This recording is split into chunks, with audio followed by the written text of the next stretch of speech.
Home, Sergio, que tal? Que Como tal? estás? Como estamos? Todo Moi ben? ben, un placer. Bueno, pois Imos a vamos falar entrando, un sí? pouco de Europa.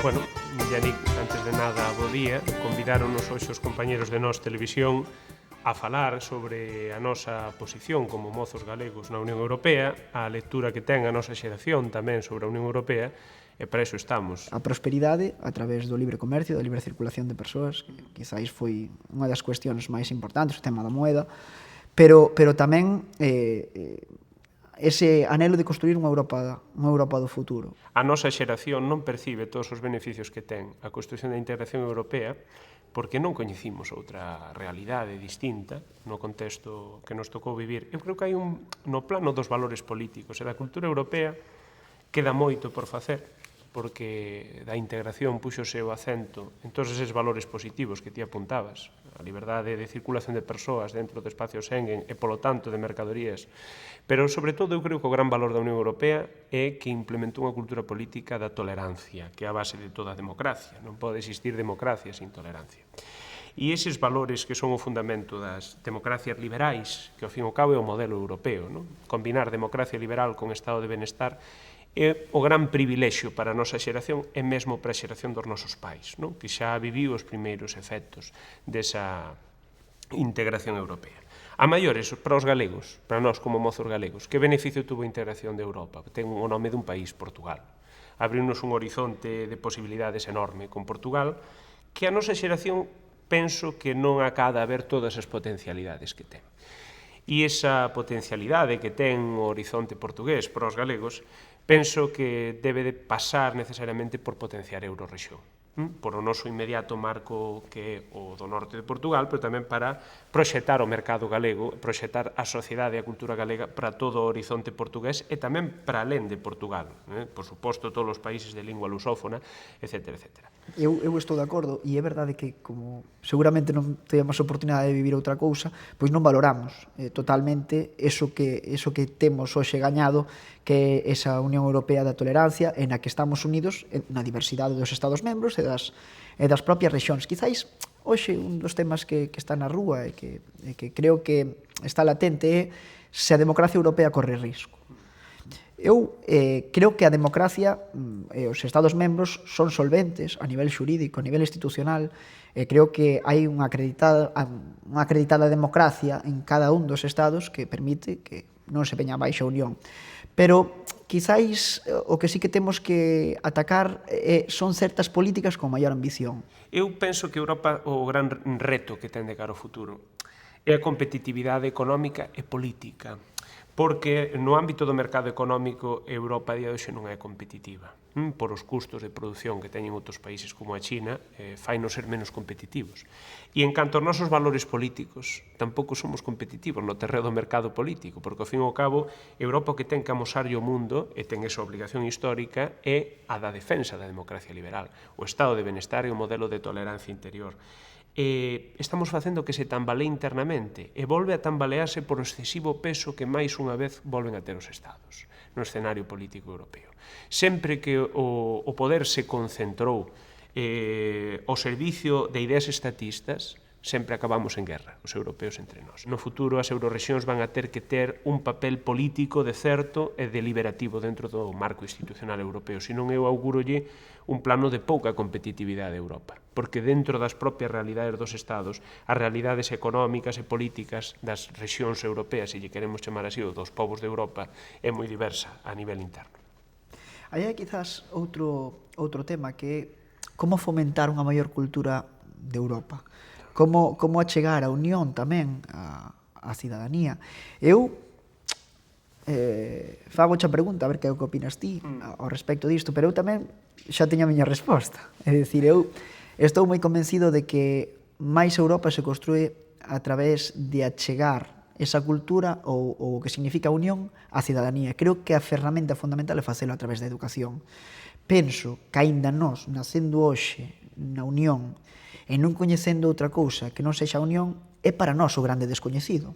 Eu penso que o problema que temos de desconexión entre a cultura política europea e o coñecemento do entramado institucional europeo e a sociedade dase porque a sociedade percibe a Unión Europea como un apoio do Estado, é dicir, como un adubo, un complemento, pero non como algo central ou relevante para o seu día a día. E iso dase porque os Estados, ca súa potencia, a súa presencia, é dicir, o europeísmo é maior ou é máis grande ou hai incluso, aínda que haxa movimentos euroescépticos dentro de países máis pequenos, o europeísmo é máis forte, porque dentro da visión dos países grandes ou dentro da política, da cultura política dos países grandes, ainda hai a idea de facer o imperio por si mesmos. Entón, eu creo que temos que darlle un peso a aqueles elementos da construción europea que non están nesa idea dunha Europa fragmentaria e si están na idea dunha Europa federal, que son as eurorexións. Eu podo compartir en certa medida o que ti estás comentando, pero creo que hai xa un factor importante que non podemos esquecer e que en grande medida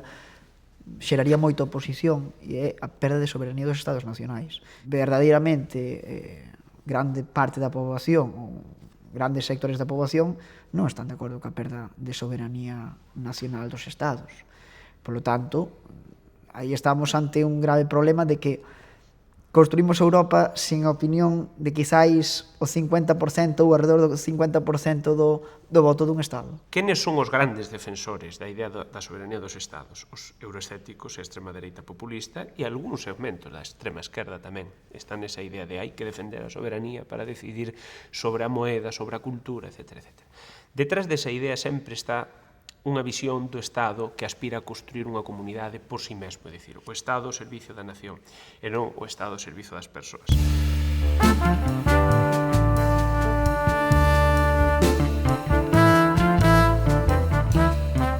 Seguramente vexamos outra vez máis, para sorpresa creo que de prácticamente ninguén, un voto en clave únicamente nacional. Cada quen, bueno, quizáis o problema principal chegue das listas pechadas únicamente a membros dese propio Estado. É dicir, ti tens que ser cidadán dese Estado para concurrir nunha lista pechada, evidentemente, nun país, no noso, en España. Por lo tanto, quizáis aí xorde un pouco a idea de abrir as listas, de realizar unhas listas máis abertas ao conxunto da Unión, onde se poidan configurar listas con membros de distintos estados.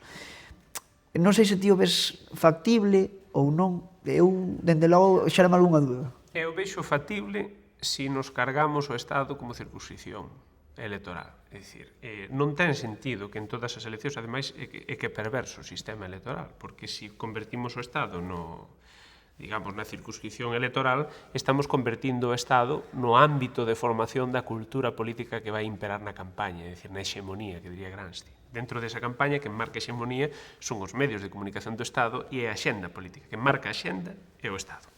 Entonces, si o Estado segue a ser a circunscripción única, é moi complicado. Si, por exemplo, se plantexa un escenario regionalizado a hora de elixir os eurodeputados e se vai unha elección máis directa, entonces a axenda política pasa de ser a do Estado a ser a da rexión na que o cidadán vota, ou a do pobo de Europa na que o cidadán vota.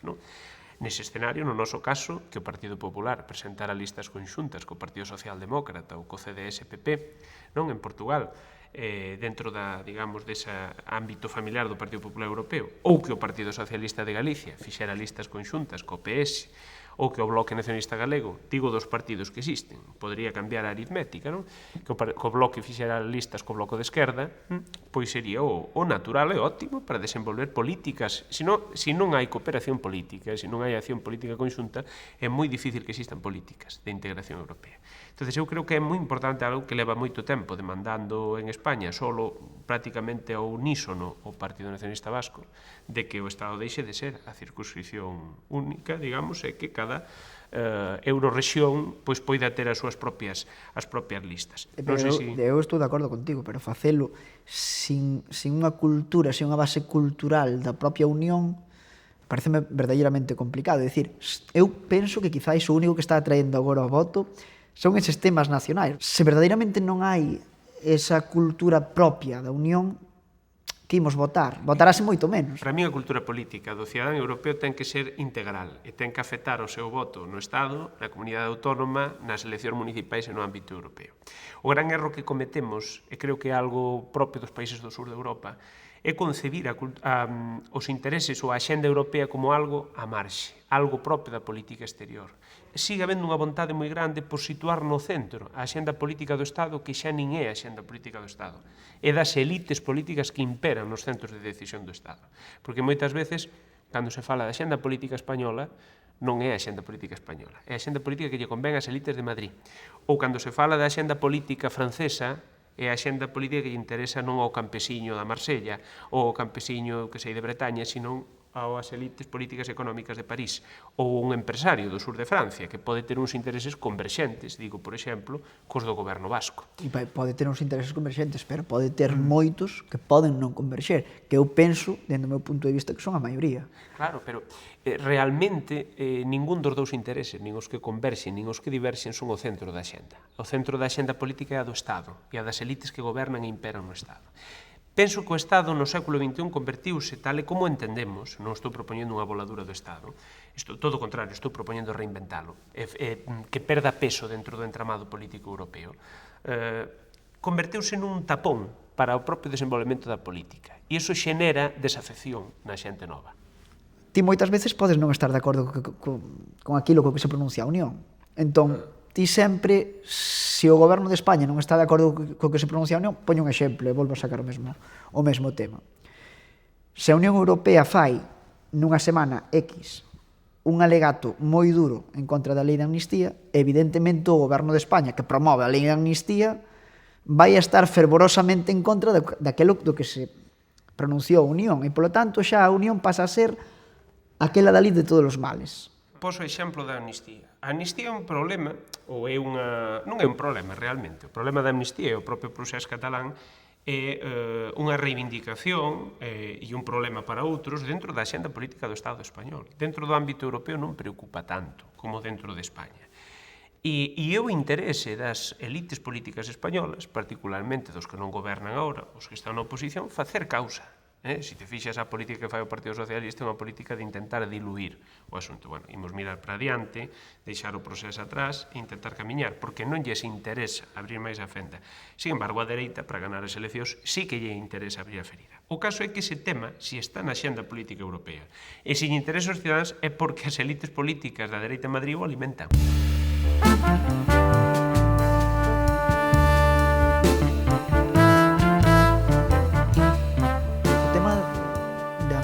Climática ou do cambio climático, estamos ante, dende o meu punto de vista, o grande reto do século XXI. Démonos conta, supoño que, ou espero, que a tempo de que, bueno, certas prácticas non se podían seguir levando a cabo, de que hai un planeta e hai un medio ambiente que corre riscos, que eu penso que outras potencias como a China ou a India están hoxe quizáis, se o podo dicir así, pisando moito o acelerador, pero creo que en algún momento van ter que desacelerar un poquinho. É dicir, están quizáis apretando demasiado, pero van ter, en algún momento, unha urxencia de que quedanse sen materias primas, de que non poden seguir sobreproducindo ao mesmo nivel que o fan. Eu penso que aí o punto de vista da Unión é un punto de vista a longo prazo. A idea dos partidos populistas é que eu no meu ámbito inmediato non teño por que decrecer para que os outros crezcan. Entón, esta idea o cidadán pode comprala no ámbito dun Estado que ten un certo peso económico, non? As octavas, as décimas, as 12, a 13 economía mundiais, non? Cando se fala de España, 14 ou 15 economía do mundo, dá igual a orde que ocupe, ou Francia ou Alemania. Sin embargo, se se vai unha óptica na cual se entende toda Europa como unha economía e composta por diversidades, porque o que ten a economía europea é que é unha economía moi diversa, dentro da agricultura, a industria, entón xa o marco xa non é o Estado. Entón o populismo ten moito máis difícil vender a sociedade unha lógica de autoabastecemento. De todos os xeitos, eu creo que a axenda verde ou a axenda ecolóxica no ámbito de Europa favorécenos, porque nos dota dunha certa autonomía fronte a outras potencias que non comparten os nosos valores políticos, nomeadamente fronte a Rusia. De todas formas, estamos facendo trampas ao solitario, porque, se por un lado nos planteamos un escenario de evolución de economías verdes, pero Alemania non está disposta a renunciar aos tratos con Rusia para exportar enerxía barata, estamos nos facendo trampas ao solitario. Aí foi moito máis coherente Macron. Eu non respaldo a política que el fai no ámbito nuclear, nin estou de acordo ca enerxía nuclear, pero polo menos foi coherente. Nos non compartimos os valores de Rusia, queremos ter autonomía estratégica, vamos a coller a vía rápida, que é nuclearizar a economía francesa e a produción enerxética. Eu creo que aí, nese caso, España, Portugal e, sobre todo, os países do sur estuveron certos, estuveron dunha maneira axeitada a hora de apostar por a electricidade, porque é o noso potencial. Estamos ante un problema. Eu estou de acordo contigo en certa medida, pero fíxate, aquí temos que abordar un detalle que creo que non é menor. É que Europa marca deberes, pero cada un vai nos facendo ao seu ritmo. Non, claro. Sí, sí. O que non pode ser é que aquí, dende o meu punto de vista, polo dogmatismo dunha ministra que tomou decisións, dende o meu punto de vista, repito, moi arriscadas, mentras aquí se pechaba Meirama e as Pontes aproveitando o impacto da COVID-19, en Alemanha seguíanse abrindo centrais térmicas. Polo tanto, os deberes teñen que ser para todos. E realmente está creando a Unión Europea deixando facer con ese laissez-faire, está creando unha rivalidade entre Estados membros, ou unha competencia desleal entre Estados membros. Volvemos ao tema. Ao final, Galicia pechanlle dúas centrais térmicas, principalmente por dúas razóns, porque ninguén aquí tomou as decisións políticas para convertilas nalgo que fora compatible coa transición ecolóxica necesaria de Europa. Eu non estou de acordo porque se adiantaron uns plazos e se arriscou demasiado dentro do Ministerio. Eso tamén o temos que saber. Pero tamén hai que ter en conta que non se fai dende aquí porque non temos competencias para facelo. E as competencias para telas primeiro hai que pedilas, exixilas, reivindicalas, traballar por telas, asumilas. E eu estou de acordo contigo. Non se fixo porque o goberno de España, con perdón, a Madrid, Galicia importalle moi pouco. Importalle como territorio extractivo de recursos, importalle como espacio colateral do seu territorio, importalle... É dicir, é inasumible, por exemplo, que o Estado español faga pagar todas as peaxes do centralismo político para as relacións co ámbito europeo inmediato noso que o portugués. Penso que ou estamos nos esquecendo de que a transición que se debe abordar debe ser xusta. E creo que moitas veces, é o meu punto de vista, o Partido Socialista e a socialdemocracia europea intentou coller a bandeira verde polo civil ou polo criminal. Chegar a estas eleccións coa bandeira verde na man, porque os verdes verdadeiramente estaban colléndolle moito terreo á socialdemocracia. E eu creo que levou aos socialistas nos distintos Estados membros a tomar decisións moi arriscadas, aínda sen garantir unha transición xusta para a súa ciudadanía. É dicir, é moi fácil dicir pecho esta central térmica, pero non lle dou ningunha saída a xente a que voto desa central térmica. Pasou nas Pontes. É dicir, onde o mesmo Partido Socialista se fragmentou en dous, uns defendendo unha cousa e outros defendendo outra. Por lo tanto, seguramente, é certo, o Partido Socialista chegue a estas eleccións europeas, pois, con valentía, poder defender que eles fixeron e tomaron moitas iniciativas no plano de unha economía verde. Pero, fixérono cunha transición ecolóxica xusta? Eu, do meu punto de vista, non.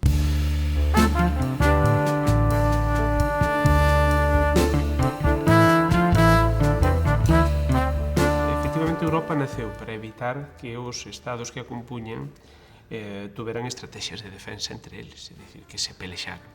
E podemos decir que funcionou razonablemente ben, porque a día de hoxe é unha cooperación que pode ter diferenzas políticas, como é natural. A día de hoxe entre os estados, antes viñamos falando que a min particularmente gustaríame que esas diferenzas se deran a nivel entre cidadáns, porque a partir de intereses diversos en política ten que haber conflicto institucionalizado, evidentemente, pero no ámbito digamos, da integración, a política de defensa intracomunitaria foi un éxito, porque os países europeos cooperaron nese ámbito. De cara a fora, plantéxasenos un reto que é real, e é que hai digamos, grandes potencias que non comparten o modelo de convivencia ou o modelo político institucional que ten a Unión Europea, que teñen boa parte dos países que a integran, cas súas diferencias e os seus matices. E aí aparecen dúas solucións. Seguimos apostando por a solución tradicional de cooperar cos aliados occidentais e os países do ámbito da economía de mercado e da sociedade aberta, ou, pola contra, vamos a unha estrategia de defensa do modelo europeo a través dunha unión militar europea.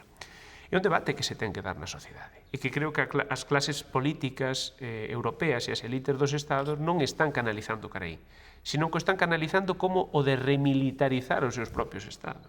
Ollo o debate, non? O que están propoñendo políticos de diversa procedencia ideolóxica, como Giorgia Meloni, extrema dereita, Macron, están propoñendo recuperar o servicio militar e o exército civil, o exército do pobo en armas, dentro dos estados. Eu creo que ese non é o camiño, nin é a solución. Eu creo que temos que ir a outro modelo de defensa, temos que ir a un modelo de defensa máis estratégico, máis profesional, máis profesionalizado e europeo. Pero claro, eso supón necesariamente que os estados abandonen a sempiterna teima con ter unha defensa nacional, ter unha defensiña, se o queremos chamar así, porque non nos leva a ningún lado. Creo que se volvemos á lógica do pobo en armas e do exército popular, que é o que quere a extrema dereita e boa parte de líderes populistas, e dos que tamén lle chamamos que non son populistas, pero no fondo son, vamos a ir a unha lógica de conflito político de imprevisibles consecuencias. Quizáis este debate non se ten dado ata agora polas dúas cuestións que mencionaches. Quizáis a primeira é por ese anelo de paz entre os Estados membros, é dicir, como estamos en paz de momento non abramos o melón da defensa. E en segundo lugar, pola presencia da OTAN, como actor que todo pode solucionar e que non vai a pasar nada se estás debaixo do paraugas da OTAN. Hoxe vemos que a guerra está moi preto das nosas fronteiras e está atacando fortemente a un país como Ucraína que, según ten expresado, desexa entrar na Unión.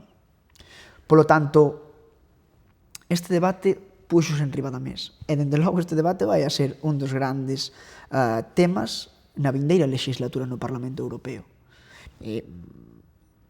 Eu penso que, cando menos, é hora de que Europa artelle dunha vez un pacto europeo de seguridade. É moi difícil que Europa fale cunha soa voz en materia de defensa porque nunca falou cunha soa voz. A disfonía entre Alemanha e Francia debese a que tanto un país como outro intentan o liderazgo dun espacio político, non? Yo e mis dominios, ou yo e mi ámbito de influencia. E iso marca moito a maneira de entender a defensa. Entón, o tema é máis complexo do que parece.